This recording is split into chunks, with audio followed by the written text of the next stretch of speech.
कभी भी आप नवरात्रा का उपवास करते हैं तो 9 दिनों में आप देखना बड़ा चेहरे पर निखार आता है। नवरात्रा में जब आप ज्योत जला देते हैं, नवरात्रा में जब आप कन्याओं को जमाते हैं और दुर्गा पाठ करते हैं, घी की ज्योत आप जला के रख देते हैं। नवरात्रा में 3 ज्योत जलाया करो, एक सरसों के तेल की, एक तिल के तेल की और एक शुद्ध देसी घी की। 22 मार्च से नवरात्रा चल रही है और एक दिन पहले ही सब तैयारियां कर लेना। बीच बीच में हम सब बातें बताते रहेंगे।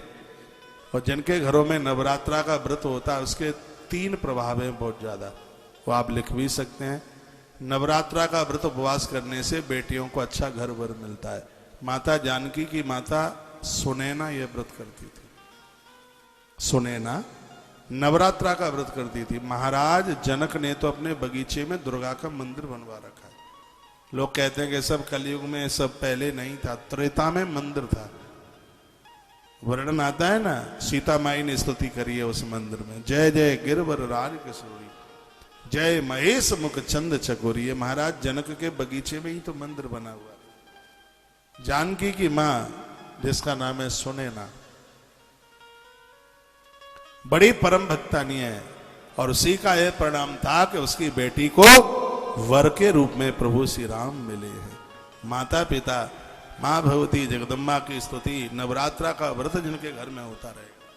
बेटियां नवरात्रा का व्रत जरूर किया करें। अष्टमी का व्रत कन्याएं करती हैं, उन्हें अच्छा घर वर मिलता है। यह महीने की दोनों अष्टमियों का व्रत किया जाता है। बेटियां अर्गला स्तोत्र का पाठ करें, माता जी के 32 नामों का उच्चारण करें। आप देखना कितना अच्छा घर और वर मिलता है। नारी के लिए जीवन जीना बड़ा कठिन होता है पुरुषों की अपेक्षा। पुरुष तो इधर उधर घूम घाम करके जीवन अपना निकाल देते हैं, लेकिन नारी स्वतंत्र नहीं है। हाँ। नारी पुरुष का संग पा करके ही अपने आप के, अपने कदमों को आगे के लिए वो बढ़ाती है। इसलिए देखिए माता जानकी ने कितनी सुंदर सुंदर बातें कही हैं।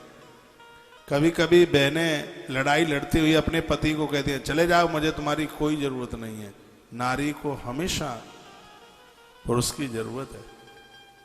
जैसे देह में प्राण नहीं रहते तो देह का कोई अस्तित्व प्रभाव नहीं है, जीवन में पति के बिना पत्नी का भी कोई प्रभाव नहीं है। एक बात और मैं निवेदन करूंगा, जिस घर में पति पत्नी को स्नेह प्रेम करता है उसे घर के पूरे लोग उस नारी को आदर देते हैं। और घर का पुरुष ही वो पति अपनी नारी को पागल समझ लेता है, मूर्ख समझ लेता है, उसका सम्मान नहीं करता, तो घर के लोग समझते हैं ये तो सब ऐसे ही है, पप्पू इससे बात ही नहीं करता है, तो घर के लोग उसको सम्मान नहीं देते, उसको मान नहीं देते।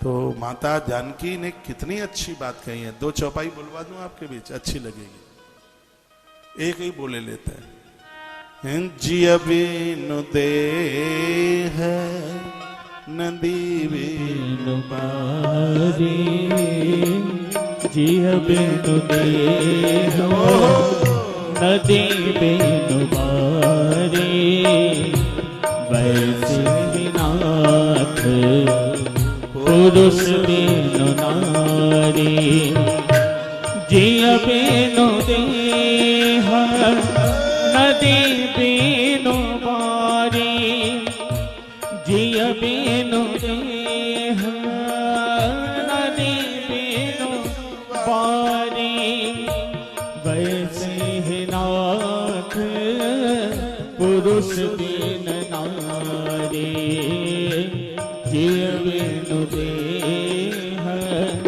नदी बिनु नारी, वैसे ही नाथ पुरुष बिनु नारी। इस प्रकार से प्राणों के बिना देह बेकार है। पानी के बिना नदी का भी कोई प्रभाव नहीं है। याद रखिएगा, विवाहित नारी के लिए पुरुष का होना इतना जरूरी है जितना कि देह में प्राणों का होना जरूरी है, नदी में जल का होना जरूरी है। तो पुरुष नारी की जरूरत है, एक दूसरे के पूरक। पुरुषों के लिए भी नारी सर्ववंश वृद्धि के ही लिए नहीं, पूर्व में ऋषियों ने विवाह किया, ऋषिकाएं उनके पास रहती थी। पुरुष को पत्नी की आवश्यकता, वो उसके धर्म कर्म में सहयोगी बने। घर में आपका पति पूजा पाठ करता है तो समझिए आप बहुत कार्तिक नहा के आई हैं, इसलिए वो इतना धार्मिक है, भगवान से जुड़ा हुआ है, वो पूजा करता है, उसका विरोध मत कीजिए। यदि वो हवन यज्ञ करता है, महादेव का अभिषेक करता है, घर में कोई भी पूजा पाठ होता है तो आप उसके सहयोगी बनिए। फूल बेलपत्र हवन सामग्री तैयार, हवन कुंड तैयार, ये आप सहयोग कीजिए। एक घर में लड़ाई हो रही, मैंने पूछा काय को लड़ रहे हो? कहा इन्होंने कर कर यज्ञ और इन्होंने पूरे घर को काला कर दिया। मैं उस बहन को बोल रहा था, दीदी तू बड़भाग्नि है, भाग्यशाली है, तुम्हें पता है कि भगवान श्री कृष्ण बिना यज्ञ किए तो जल भी नहीं पीते थे। ये कृष्ण का नियम था, पहले यज्ञ और उसके बाद में ही वो जल पीते थे। तुम्हारे घर में तो साक्षात कृष्ण पधारे हैं, अनुभव करके देख। पति और पत्नी दोनों मिलकर इस धर्म की गाड़ी को आगे लेकर के चले, दोनों एक दूसरे का सहयोग करें। पति अभिषेक कर रहा है तो पत्नी ऊपर से जलहरी में पानी डाले। घर में कोई गुरुजन आए, महापुरुष आए, पति चरण धोए, नारी ऊपर से जल डाले। कल ही मैं आपके बीच में बोला हूं, ये अपने बस में नहीं है कि अच्छे घर में जन्म ले लेना, धनवान घर में जन्म ले लेना, ये अपने बस में नहीं है। जन्म ले लेना या मौत को प्राप्त हो लेना ये अपने बस में नहीं है। हाँ, एक बात अपने बस में है, कैसे भी घर में जन्म हुआ हो, एक बात अपने बस में है, वो क्या है? आनंद के साथ जिंदगी जी लेना, ये अपने बस में है। रोज सुबह भगवत भजन आराधना किया करो। पूजा में से जिस समय उठते हो मन इतना हल्का होता है, काम धाम करने में इतना आनंद आता है, मस्ती आती है। सुबह का नित्य का कर्म है, पूजा पाठ करने के बाद अपने ऑफिस जाइए, अपने दफ्तर जाइए, आप घर के कामों में लग जाइए, जीवन जीने का आनंद आता है।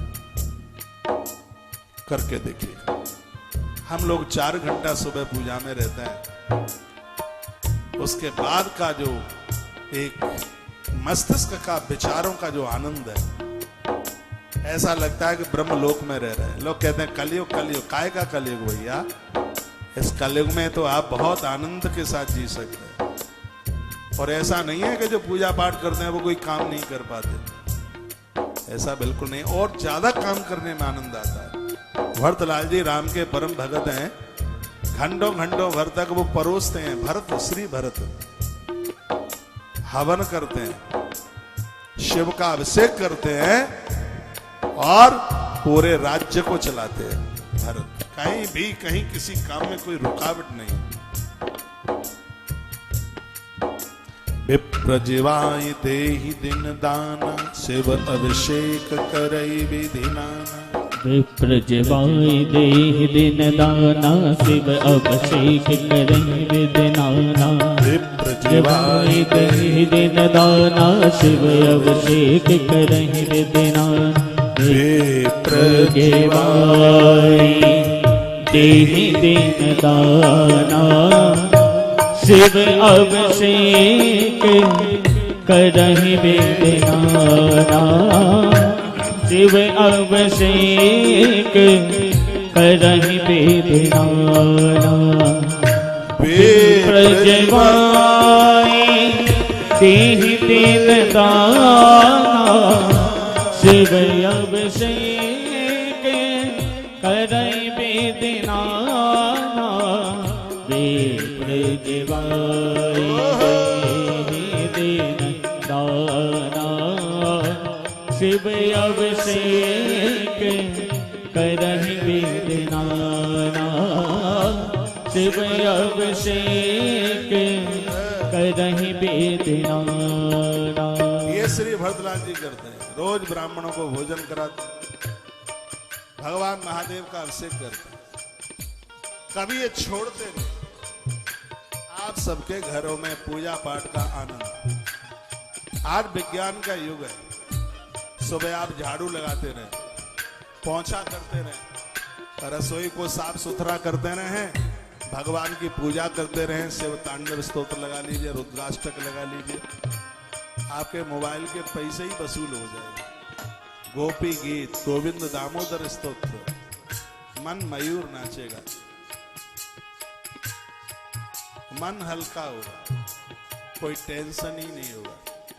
बहुत बहनें कहती हैं आदमी हमसे बात ही नहीं करता, वो भले ही दीवालों से करे, कभी भी आपसे बात ना करे तो भी आप सकून में जिए,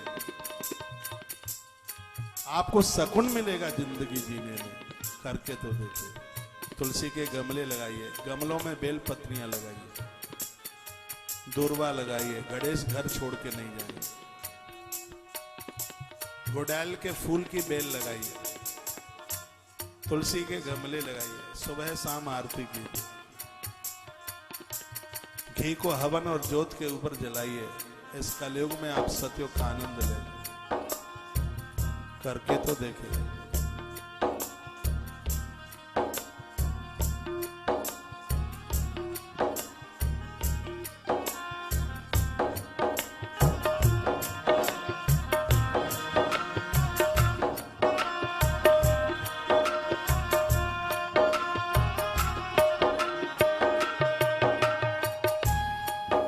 ईश्वर से जुड़े रहो, सर्वभावेन आनंद है कल्याण है। ईश्वर को छोड़ दिया तो संसार में ऐसे डूब जाएंगे जैसे हरि की पौड़ी हरिद्वार में। जब तक सांकल पकड़ के डुबकी लगाई जाती है तो नहाने का भी आनंद आता है, लोग सुरक्षित भी रहते हैं। सांकल छोड़ी नहीं कि वो गंगा जी में डूबे नहीं। इस भवसागर की गंगा में लोग तब तक ही ठीक जीवन जी सकते हैं जब तक भगवान की नाम रूपी सांकल से लटक करके गोता लगा रहे। नाम रूपी सांकल छोड़ दिया तो ये भव सागर डुबा देगा, छोड़ेगा नहीं। इसलिए भगवान का नाम नित्य लीजिए। पति पत्नी दोनों मिलकर भगवान को कुछ समय दें, बच्चों को पास बैठाएं, अलग जगह प्रभु का स्मरण, प्रभु का वंदन, नियम बना लें, घर से किसी को भूखा नहीं जाने दें, आनंद हो जाएगा। प्रेम गली अतिशाकरी जामे कोई न समा, गली अतिशाकरी जामे कोई न समाए। प्रेम का जो गलियारा है वो बहुत सकरा है। इसमें चाहे भोगों को जगह दे दो और चाहे योग को जगह दे दो, यहाँ दोनों नहीं टिक पाए। जहाँ राम तई काम नहीं, जहाँ काम नहीं राम, जहाँ राम तहाँ काम नहीं, जहाँ काम तहाँ राम। जैसे अंधकार और प्रकाश एक जगह नहीं रुक सकते, उसी प्रकार से राम और काम ये दोनों एक जगह नहीं ठहर पाए। संकल्प ले लें, दया को भूलना नहीं है, अच्छे काम करने से चूकना नहीं है। बाबा तुलसी तो यहां तक कहते थे कि जब तक देह में प्राण है तब तक दया मन छोड़िएगा।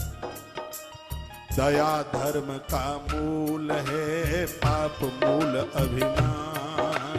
दया धर्म का मूल है, पाप मूल अभिमान।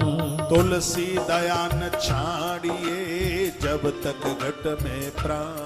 हो तुलसी दया न छाड़िए जब तक घट में प्राण। सीताराम सीताराम सीताराम कहिए, सीताराम सीताराम सीताराम कहिए। जाई विधि राखे राम ताहि विधि रहिए, जाहि विधि राखे राम ताहि विधि रहिए।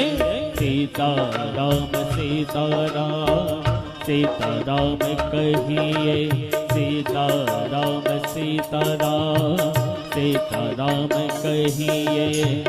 जाहि वेद राखे राम ताहि वेद रहिए। जाहि वेद राखे राम ताहि वेद रहिए। सीता राम